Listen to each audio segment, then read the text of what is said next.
Salam sejahtera bagi kita semua. Saudara-saudara yang dikasihi oleh Tuhan Yesus Kristus, saat ini kita dalam program Suara Gembala Gemibar. Dan edisi hari ini, kita dibawa tema Roh yang Memberi Kehidupan.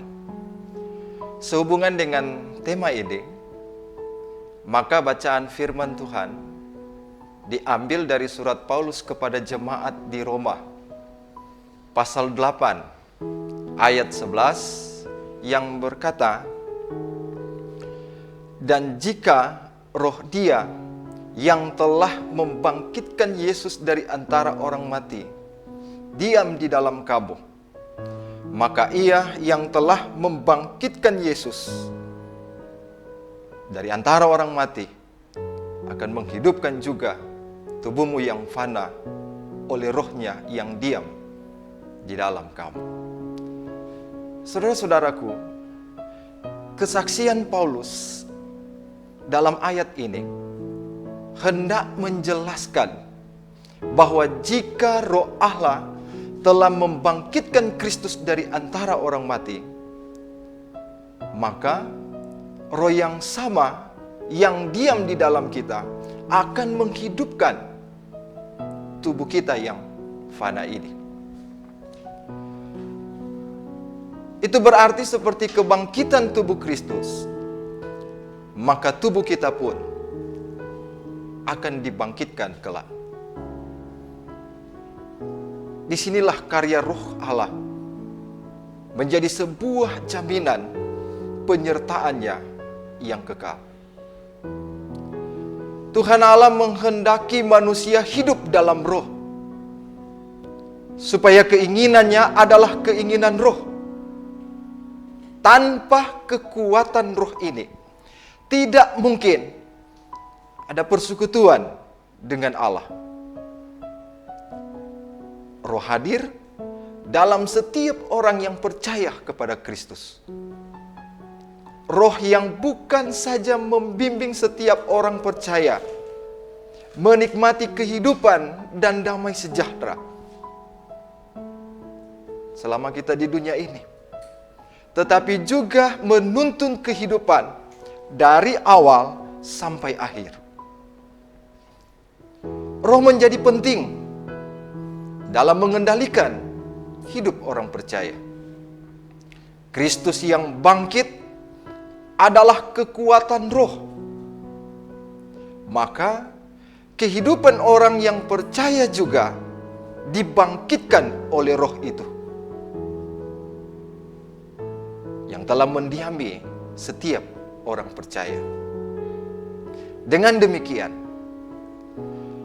orang percaya yang memelihara roh Allah dalam dirinya, maka ia akan menikmati kehidupan di dunia ini. Dan kelak, roh itu juga yang akan membangkitkan setiap orang percaya untuk beroleh hidup yang kekal. Saudaraku, jika kita melihat perjalanan kehidupan yang telah atau sementara kita jalani saat ini, pertanyaan bagi kita, apakah kita ada dalam kendali rohnya? Apakah kita ada di dalam roh itu? Ataukah kita lebih pada cara hidup, kehendak kita, pikiran, perasaan, pada kebiasaan yang cenderung berpusat pada diri sendiri dan lebih tertarik pada dosa, pada keinginan daging, sebagaimana istilah yang digunakan oleh Paulus. Memang harus diakui, kecenderungan melakukan dosa tetap ada, karena keterbatasan dan kelemahan kita. Namun bukan berarti menjadi alasan bagi orang percaya untuk terus-menerus ada dalam situasi ini. Karena itulah Paulus sangat tegas menyatakan, hiduplah di dalam roh yang berkuasa membangkitkan Yesus, agar tubuhmu yang fana akan mengalami kehidupan. Artinya saudara-saudara, roh Allah menjadi kekuatan yang bekerja dalam diri orang percaya untuk terus membaharui, untuk terus menyadarkan, untuk memberikan keberanian dalam menghadapi tantangan, persoalan demi persoalan, bahkan memampukan untuk mematikan perbuatan dosa, mematikan keinginan daging.